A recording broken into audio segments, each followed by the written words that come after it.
ಅಂಗಾವಬದ್ಧಾಸ್ತು ನ ಶಾಖಾಸು ಹಿ ಪ್ರತಿವೇದಂ ಓಂ. ಇದು 3ನೇ ಅಧ್ಯಾಯದ 3ನೇ ಪಾದದ 57ನೇ ಸೂತ್ರ. ಅದನ್ನು ರಾಘವೇಂದ್ರ ಸ್ವಾಮಿಗಳು ತಮ್ಮ ಅನುಭಾಷ್ಯದ ವ್ಯಾಖ್ಯಾನವಾದ ತತ್ವಮಂಜರಿಯಲ್ಲಿ 142ನೇ ಗದ್ಯ ಭಾಗದಲ್ಲಿ ತಗೊಂಡಿದ್ದಾರೆ. ಅಂಗಾವಬದ್ಧಾಸ್ತು ಹಿ ಇತಿ ವಕ್ಷ್ಯಮಾಣ ದಿಶಾ ಅನ್ಯೇಷಾಂ ಜ್ಞೇಯತ್ವೇಪಿ ಏಕೋ ಜನಾರ್ದನಃ ದೇಹ ಇತ್ಯುಕ್ತಿ ಭಗವತ ಏವ ಮುಖ್ಯತ್ವ ಜ್ಞಾಪನಾಯ. ಅಂಗಾವಬದ್ಧಾಸ್ತು ಅಂತ ನಾವೀಗೇನು ಸೂತ್ರ ನೋಡಿದ್ವಲ್ಲ, ಆ ಸೂತ್ರಕ್ಕನುಸಾರವಾಗಿ ಬೇರೆ ದೇವತೆಗಳನ್ನು ತಿಳಿಯಬೇಕು ಅಂತನ್ನುವುದು ಶಾಸ್ತ್ರದ ನಿರ್ಣಯನೇ. ಆದ್ರಿಂದ ಆ ಎಲ್ಲ ದೇವತೆಗಳು ತಿಳಿಯಲ್ಪಡಬೇಕೇ ಹೋದಾದರೂ ಕೂಡ ಪ್ರಾಧಾನ್ಯನ ಸ ಏಕಃ ಭಗವಂತ ಮೋಚಕತ್ವ ಜ್ಞೇಯ. ಉಳಿದ ದೇವತೆಗಳನ್ನ ಅವನ ಪರಿವಾರಭೂತರಾದವರು ಅಂತ ಆಲೋಚನೆ ಮಾಡಬೇಕು. ಇವನೊಬ್ಬನನ್ನ ಇವರೆಲ್ಲರಿಗೂ ಮುಖ್ಯನಾದವನು ಅಂತ ಉಪಾಸನೆ ಮಾಡಬೇಕು. ಯಾಕೆಂದ್ರೆ ಅವನೇ ಭವಬಂಧ ಮೋಚಕ. ಹೀಗೆ ಸೂಚನೆ ಮಾಡಲಿಕ್ಕಾಗಿ ಏಕಃ ಜನಾರ್ದನ ಅಂತ ಹೇಳಿದ್ದಾರೆ. ಇದು ರಾಘವೇಂದ್ರ ಸ್ವಾಮಿಗಳದ್ದು 142ನೇ ಗದ್ಯ ಭಾಗದಲ್ಲಿ ಬಂದಿರುವಂತಹ ವಿಷಯ. ಅಂಗಾವಬದ್ಧ ಅಸ್ತು ಇತಿ ವಕ್ಷ್ಯಮಾಣ ದಿಶಾ ಮುಂದೆ ಹೇಳುವಂತೆ, ಆ 3ನೇ ಅಧ್ಯಾಯದ 3ನೇ ಪಾದದ 57ನೇ ಸೂತ್ರದಲ್ಲಿ ಹೇಳುವಂತೆ, ಅನ್ಯೇಷಾಂ ಜ್ಞೇಯತ್ವೇ ಅಪಿ ಬೇರೆಯವರಿಗೂ ಕೂಡ ಜ್ಞೇಯತ್ವವಿದ್ದರೂ ಏಕಃ ಜನಾರ್ದನಃ ಜ್ಞೇಯ ಇತ್ಯುಕ್ತಿ ಒಬ್ಬನೇ ಪರಮಾತ್ಮನೇ ಜ್ಞೇಯನಾಗಿದ್ದಾನೆ ಅಂತ ಅನುಭಾಷ್ಯದಲ್ಲಿ ಆಚಾರ್ಯ ಹೇಳುವುದೇನಿದೆಯಲ್ಲ, ಅದು ಇತ್ಯುಕ್ತಿ ಇತಿ ಸೂಚಯಿತು. ಇತಿ ಸೂಚಯಿತು ಅಂತ ಅಲ್ಲಿ ಕೊನೆಗೆ ಇತಿ ಅಂತಿದೆಯಲ್ಲ, ಅಲ್ಲಿ ಅದು ಸಂಬದ್ಧ ಆಗಬೇಕು. ಏನು ಸೂಚನೆ ಮಾಡಲಿಕ್ಕೆ ಅಂದರೆ, ತಮೇಯ ವೈಕಂ ಜಾನಥ ಆತ್ಮಾನು ಮನ್ಯಾವಾಚೋ ವಿಮುಂಚಥ ಅಮೃತಶೇಷ ಸೇತು ಅಂತ ಇದು ಉಪನಿಷತ್ತಿನ ವಾಕ್ಯ. ಷಟ್ಪ್ರಶ್ನವೋ ಮುಂಡಕವೋ ಎಲ್ಲೋ ಒಂದು ಕಡೆ ಬರೋದು. ಅಂತೂ ಅಥರ್ವ ವೇದಕ್ಕೆ ಸಂಬಂಧಪಟ್ಟ ಉಪನಿಷತ್ತುಗಳೇನಿವೆ, ದಶೋಪನಿಷತ್ತುಗಳು, ಅದರಲ್ಲಿ 3, ಮುಂಡಕ, ಮಾಂಡೂಕ ಮತ್ತೆ ಷಟ್ಪ್ರಶ್ನ. ಅದರಲ್ಲಿ ಒಂದು ಅಂತ ಅನ್ನೋದು ನಂಗೆ ನಿಶ್ಚಿತ. ತಮೇವೈಕಂ ಜಾನಥ ಅವನೊಬ್ಬನನ್ನೇ ತಿಳಿಯಿರಿ, ಅಂಥ ಆತ್ಮಶಬ್ದವಾಚ್ಯನಾದ ಅವನೊಬ್ಬನೇ ತಿಳಿಯಿರಿ. ಅನ್ಯಾವಾಚೋ ವಿಮುಂಚತೆ ಬೇರೆ ಮಾತುಗಳನ್ನು ಬಿಟ್ಟುಬಿಡಿ. ಅನ್ಯಾವಾಚೋ ಮುಂಚಥ ಅಂತನೂ ಒಂದು ಪಾಠ ಇದೆ. ವಿಮುಂಚಥ ಅಂತ ಈಗ ಪ್ರಚಲಿತ ಪಾಠ. ಮುಂಚತ ಅಂತನ್ನೋದು ಇದ್ರೆ ಅದು ಪ್ರಾಚೀನ ಪಾಠ ಅಂತ ಗೋವಿಂದಾಚಾರ್ಯ ಹೇಳ್ತಾರೆ. ಯಾಕಂದ್ರೆ ಅಮೃತಶೇಷ ಸೇತು, ಅಮೃತ ಅಂದ್ರೆ ಮುಕ್ತ ಲೋಕ. ಸಂಸಾರದಿಂದ ನಾವು ದಾಟಿ ಹೋಗ್ಲಿಕ್ಕೆ ನಾವು ಏನು ಸಾಧನೆ ಮಾಡ್ತೀವಿ ಆ ಸಾಧನೆಗೂ ಮತ್ತೆ ಮುಕ್ತ ಲೋಕಕ್ಕೂ ಅವನೇ ನಾಯಕ. ಸರಿಯಾ? ನಮಗೆ ಈ ಸಂಸಾರದಲ್ಲಿ ಬಂಧಕೋ ಭವಪಾಶೇನ, ಭವಪಾಶದಿಂದ ನಮ್ಮನ್ನು ಕಟ್ಟಿ ಹಾಕಿದವನು ಅವನೇ, ಮತ್ತೆ ಅದರಿಂದ ನಾವು ಜ್ಞಾನ ಕೊಡುವವನು ಅವನೇ. ಅಜ್ಞಾನ ಜ್ಞಾನದೋ ವಿಷ್ಣು. ಮತ್ತೆ ಸಂಸಾರದಿಂದ ನಮ್ಮನ್ನ ಮುಂದೆ ಕರ್ಕೊಂಡು ಹೋಗುವಂಥವನು ಅವನೇ. ಅವನೇ ಸೇತು. ಸಂಸಾರವನ್ನು ದಾಟಿ ಮುಕ್ತ ಲೋಕಕ್ಕೆ ನಾವು ಹೋಗಬೇಕಾಗಿರುವ ಸೇತು ಏನಿದೆ ಅವನೇ ಸೇತು. ಮತ್ತೆ ಮುಕ್ತ ಲೋಕದಲ್ಲಿ ನಾವು ಹೋಗಿದ್ದ ಮೇಲೆ ಅವನನ್ನೇ ತಲುಪಬೇಕು ಅಂತ ಅಮೃತಶೇಷ ಸೇತು ಅನ್ನೋದಕ್ಕೆ ಅರ್ಥ. ಇತಿ ಉಕ್ತ ದಿಶಾ ಹೀಗೆ ಉಪನಿಷತ್ತು ಹೇಳುವಂತೆ, ಸ್ವಸ್ವಯೋಗ್ಯ ವಿಮುಕ್ತಯೇ ಪ್ರತಿಯೊಬ್ಬ ಜೀವನು ಕೂಡ ತನಗೆ ಯೋಗ್ಯವಾದ ಮುಕ್ತಿಗಾಗಿ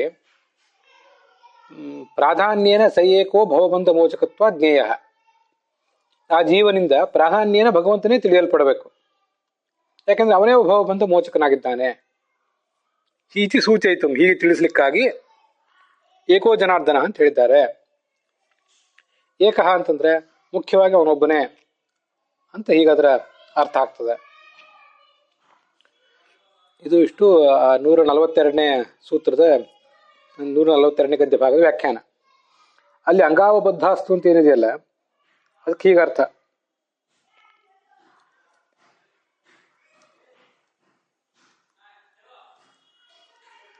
ಬ್ರಹ್ಮಾದಿ ಪರಿವಾರ ದೇವತೋಪಾಸ್ತಿ ಕಾರ್ಯ ಇತಿ ಸಾಧ್ಯತೆ. ಈ ಸೂತ್ರದಲ್ಲಿ ಬ್ರಹ್ಮಾದಿ ಪರಿವಾರ ದೇವತೆಗಳನ್ನು ಉಪಾಸನೆ ಮಾಡಬೇಕು ಅಂತ ಸಾಧನೆ ಮಾಡಿದ್ದಾರೆ. ಅಂಗಾವಬದ್ಧಾ ಈಶಸ್ಯ ಅಂಗತೆಯ ಅವಬದ್ಧಾ ಸ್ಥಿತಾ ಬ್ರಹ್ಮಾದ್ಯಾ ಪರಮಾತ್ಮನ ಅಂಗರೂಪರಾಗಿ ಇದ್ದಂಥವರು.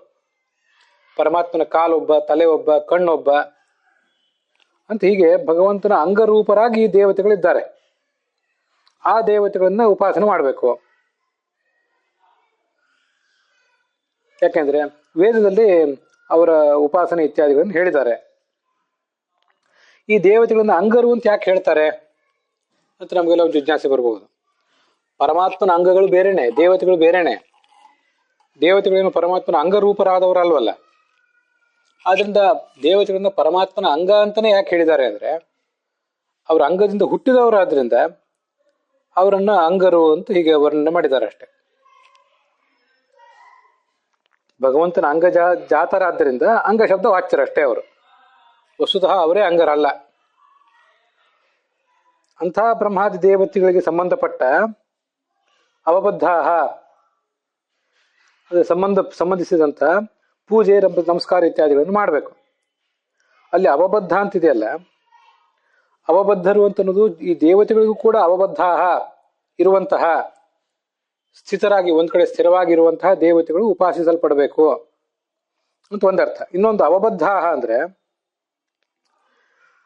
ಆ ದೇವತೆಗಳಿಗೆ ಅವಬದ್ಧ ಸಂಬಂಧಪಟ್ಟ ಅಂತ ಮತ್ತೊಂದರ್ಥ. ಪೂಜಾ ಅವರ ಉಪಾಸನೆ ಇತ್ಯಾದಿಗಳನ್ನು ಮಾಡಬೇಕು. ಯಾಕೆಂದ್ರೆ ನಮಗೆ ವೇದವನ್ನ ಅಧ್ಯಯನ ಮಾಡಬೇಕಾದ ಶ್ರದ್ಧಾ ಕೊಡುವವನು ಗರುಡ, ತಂತ್ರಗ್ರಂಥಗಳ ಅಧ್ಯಯನಕ್ಕೆ ಬೇಕಾದ ಶ್ರದ್ಧಾ ಕೊಡುವವರು ಗರುಡ ಶೇಷರು, ರುದ್ರ ಮನನ ಮಾಡಿಸ್ತಾನೆ, ಶೇಷ ವ್ಯಾಖ್ಯಾನ ಮಾಡಿಸ್ತಾನೆ, ಗರುಡ ಧ್ಯಾನ ಮಾಡಿಸ್ತಾನೆ ಅಂತ ಹೀಗೆಲ್ಲ ಇದೆ. ಆದ್ರಿಂದ ಎಲ್ಲಾ ದೇವತೆಗಳನ್ನು ಕೂಡ ಅಧ್ಯಯನ ಮಾಡಲೇಬೇಕು, ಎಲ್ಲಾ ದೇವತೆಗಳನ್ನು ಕೂಡ ಉಪಾಸಿಸಲೇಬೇಕು. ಸ್ಥೂಲ ಮನಸ್ಸಿನ ದೇವತೆ ಇಂದ್ರ, ಅವನು ಈ ಇಂದ್ರಿಯಾಭಿಮಾನಿ. ದೇಹಮಾನಿ ವೈಶ್ರವಣ, ಕುಬೇರ ದೇಹದ ಅಭಿಮಾನಿ, ಭಾಗವತ ತಾತ್ಪರ್ಯ ಹೇಳುವಂತೆ. ಮರುತಃ ಪ್ರಾಣಮಾನಿನಃ, ಈ ಮರುತ್ ದೇವತೆಗಳೆಲ್ಲರೂ ಕೂಡ ಪ್ರಾಣದ ದೇವತೆಗಳು. ಇಂದ್ರಾದ್ಯಾಹ ಇಂದ್ರಿಯಾತ್ಮಾನಃ, ಇಂದ್ರ ಮೊದಲಾದವರು ಇಂದ್ರಿಯದ ದೇವತೆಗಳು. ರುದ್ರ ಅಂತಃಕರಣದ ರೂಪನದವನು ಅಂತ ಭಾಗವತ ತಾತ್ಪರ್ಯ. ಯಜ್ಞಾಭಿಮಾನಿನೋ ದೇವಾನ್ ಸ್ಮರಂತಿ ಇಂದ್ರಿಯಮಾನಿನಾಂ, ಯಜ್ಞಾಭಿಮಾನಿಗಳಂಥ ಎಲ್ಲಾ ದೇವತೆಗಳು ಕೂಡ ಇಂದ್ರಿಯಾಭಿಮಾನಿ ದೇವತೆಗಳ ಅಧೀನರು. ಆ ಇಂದ್ರಿಯಾಭಿಮಾನಿ ದೇವತೆಗಳೆಲ್ಲರೂ ಕೂಡ ಮನೋಭಿಮಾನಿಯಾದ ಇಂದ್ರನ ಅಧೀನರು ಅಂತ ಇದೆಲ್ಲ ಭಾಗವತ ತಾತ್ಪರ್ಯ. ಯಜ್ಞಾಭಿಮಾನಿ ದೇವತೆಗಳು ಅಂದ್ರೆ ತುಂಬಾ ದೀರ್ಘವಾದ ಒಂದು ಪಟ್ಟಿನೇ ಸಿಗ್ತದೆ ನಮಗೆ. ಕರ್ಮಾಭಿಮಾನಿಯಾದ ಪುಷ್ಕರ ಇದ್ದಾನಲ್ಲ 26-27ನೇ ಕಕ್ಷಾದಲ್ಲಿ ಇಲ್ಲೋ, ಕರ್ಮನೂ ಒಂದು ಯಜ್ಞನೇ ಅಲ್ವಾ. ನಮ್ಮ ಇಡೀ ಜೀವನಕ್ಕೆ ಸಂಬಂಧಪಟ್ಟಂತಹ ನಮ್ಮ ಇಡೀ ಜೀವನವೇ ಒಂದು ಯಜ್ಞ. ಪುರುಷೋಭಾವ ಯಜ್ಞ ಅಂತ ಚಾಂದೋಗ್ಯ ಹೇಳುವಂತೆ. ಆದ್ರಿಂದ ನಮ್ಮ ಜೀವಮಾನದಲ್ಲಿ ನಾವು ಮಾಡುವಂತಹ ಕರ್ಮಗಳು, ಆ ಕರ್ಮಕ್ಕೆ ಅಭಿಮಾನಿ ಪುಷ್ಕರ. ನಾವು ಉಚ್ಚರಿಸುವಂತ ಭಗವನ್ ನಾಮಗಳು, ಅದಕ್ಕೆ ಅಭಿಮಾನಿನಿ ಸ್ವಾಹ.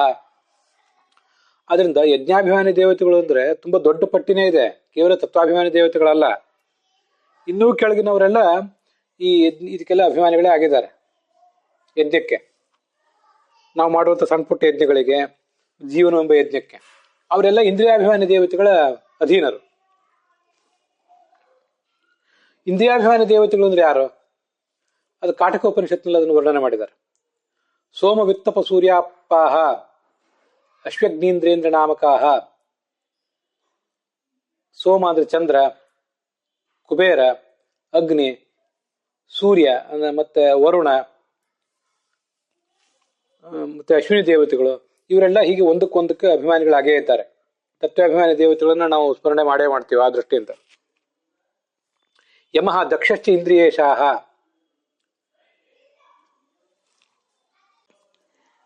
ಈ ಯಜ್ಞಾಭಿಮಾನಿ ದೇವತೆಗಳಿಗಿಂತ ಅರ್ಥಾಭಿಮಾನಿ ದೇವತೆಗಳು ಇನ್ನೂ ಶ್ರೇಷ್ಠರು. ಸುಪರ್ಣಿ ವಾರುಣಿ ತಥಾ ಪಾರ್ವತಿ ಚ ಅರ್ಥಮಾನಿನ್ಯ ತೇ ಶ್ರೇಷ್ಠ ಯಜ್ಞಮಾನಿ. ಅವ್ರ ಯಜ್ಞಾಭಿಮಾನಿ ದೇವತೆಗಳಿಗಿಂತ ಈ ಇಂದ್ರಿಯಾಭಿಮಾನಿ ದೇವತೆಗಳು ಶ್ರೇಷ್ಠರು. ಇಂದ್ರಿಯಾಭಿಮಾನಿ ದೇವತೆಗಳು ಯಾರು ಅಂತ ಕಾಟಕದಲ್ಲಿ ಹೇಳಿದ್ದಾರೆ. ಭಾಗವತ ತಾತ್ಪರ್ಯದಲ್ಲಿ ಯಜ್ಞಾಭಿಮಾನಿ ದೇವತೆಗಳಿಗಿಂತ ಇಂದ್ರ ಶ್ರೇಷ್ಠ ಅಂತ ಅಷ್ಟೇ ವರ್ಣನೆ ಮಾಡಿದ್ದಾರೆ. ಆ ಇಂದ್ರಿಯಾಭಿಮಾನಿ ದೇವತೆಗಳಿಗಿಂತ ಅರ್ಥಾಭಿಮಾನಿ ದೇವತೆಗಳು ಶ್ರೇಷ್ಠರು.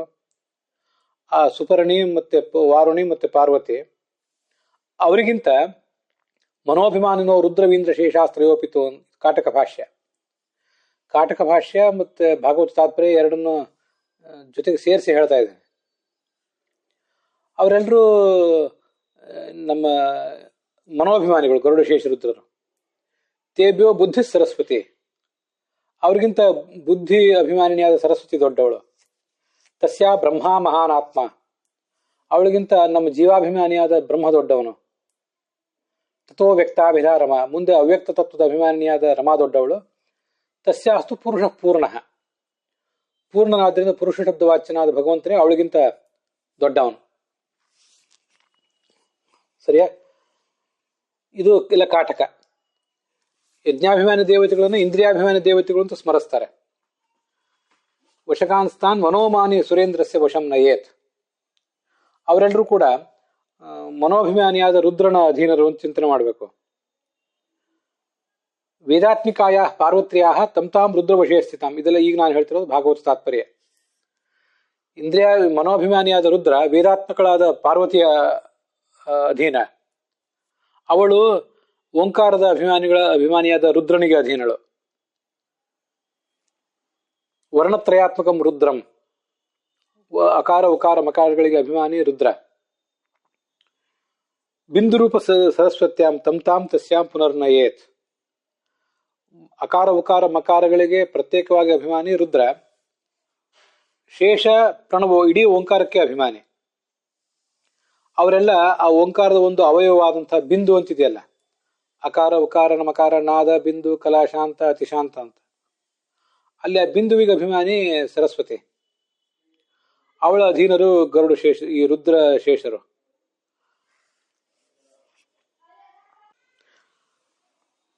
ಮುಂದೆ ಆ ಸರಸ್ವತಿ ಅಥವಾ ಭಾರತೀಯರು ವಾಯುವಿನ ಅಧೀನರು. ಪ್ರಕೃತಾವಥವಾ ಪ್ರಾಣೇ ತಾಮೇವ ಪುರುಷೋತ್ತಮೆ. ಆ ವಾಯು ಪ್ರಕೃತಿ ಅಭಿಮಾನಿಯಾದ ಲಕ್ಷ್ಮೀದೇವಿಯ ಅಧೀನ. ಮತ್ತೆ ಅವಳು ಪರಮಾತ್ಮನ ಅಧೀನ ಅಂತ ಹೀಗೆ ಚಿಂತನೆ ಮಾಡಬೇಕು ಅಂತ. ಧರ್ಮರಾಜ ಮಹಾಪ್ರಸ್ಥಾನಕ್ಕೆ ಹೋಗುವಾಗ ವಾಚಂ ಜುಹಾವ ಮನಸ್ಸಿ, ವಾಗಭಿಮಾನಿ ವಾಕನ್ನ ಮನಸ್ಸಿನಲ್ಲಿ ಹೋಮ ಮಾಡಿದ ಅಂತಿದೆ. ಹೋಮ ಮಾಡುವುದೊಂದು ಅವನೇನು ಅಲ್ಲಿ ಹೋಮ ಮಾಡುವುದಿಲ್ಲ. ವಾಗಭಿಮಾನಿಯಾದ ಪಾರ್ವತಿ ಮನೋಭಿಮಾನಿಯಾದ ರುದ್ರನ ಅಧೀನಳು ಅಂತ ಚಿಂತನೆ ಮಾಡಿದೆ. ಲಯಕಾಲದಲ್ಲಿ ಅವರೆಲ್ಲ ಪಾರ್ವತಿ ರುದ್ರನಲ್ಲಿ, ರುದ್ರ ಮತ್ತು ಮೇಲೆ ಹೀಗೆ ಹೋಗಿ ಅವರ ಲೀನರಾಗ್ತಾರೆ ಅಂತ ಇವನು ಚಿಂತನೆ ಮಾಡಿದ ಈಗ ಅಂತ. ಚಿಂತನೆ ಮಾಡುವ ಕಾಲದಲ್ಲಿ ಅವರೇನು ಲೀನ ಆಗೋದಿಲ್ಲ ಅಂತ ಭಾಗವತ ತಾತ್ಪರ್ಯ ಇದೆ, ಅಲ್ಲಿ ಬ್ರಹ್ಮತರ್ಕ ಇದೆ. ಹೀಗೆ ಆ ಎಲ್ಲ ದೇವತೆಗಳನ್ನು ತಿಳಿಯಲೇಬೇಕು. ಆದರೆ ಮುಖ್ಯವಾಗಿ ತಿಳಿಬೇಕಾದದ್ದು ಭಗವಂತನನ್ನು. ವಿಷ್ಣುರ್ಹಿತಾತ ಮೋಕ್ಷಸ್ಯ ಅಂತ. ಅದಕ್ಕಾಗಿ ಏಕಃ ಜನಾರ್ದನ ಅಂತ ಆಚಾರ್ಯ ವಾಕ್ಯ ಪ್ರಯೋಗ ಮಾಡಿದ್ದಾರೆ. ಛಾಂದೋಗ್ಯ ಭಾಷ್ಯದಲ್ಲಿ ಸ್ಥಿತಮಸ್ಮಿನ್ ಜಗತ್ ಸರ್ವಂ ಇತಿ ಸೇತುರಿದಿ ಇತೀರಿತಃ. ಈ ಜಗತ್ತಿನಲ್ಲಿ, ಈ ಪರಮಾತ್ಮನಲ್ಲಿ ಈ ಜಗತ್ತೆಲ್ಲವೂ ಕೂಡ ಸ್ಥಿತ ಅಂದ್ರೆ ಬದ್ಧವಾಗಿದೆ. ಶಿಂಜ್ ಬಂಧನೆ ಅಂತ ಧಾತು. ಅದಕ್ಕಾಗಿ ಆತನನ್ನು ಸೇತು ಅಂತ ಹೇಳ್ತಾರೆ. ಹೀಗೆ ವರ್ಣನೆ ಬಂದಿದೆ. ಅದಕ್ಕಾಗಿ ಅಮೃತಶೇಷ ಸೇತು, ಮುಕ್ತ ಲೋಕಕ್ಕೆ ಅವನೇ ನಮ್ಮನ್ನ ಕರ್ಕೊಂಡು ಹೋಗುವಂಥವನು. ಮತ್ತೆ ಅವನೇ ನಮ್ಮನ್ನ ಮುಕ್ತ ಲೋಕದಲ್ಲಿ ಬಂಧಿಸಿಟ್ಟಿರುವವನು ಅಂತ ತಿಳ್ಕೋಬೇಕು ಸೇತು ಶಬ್ದದಿಂದ.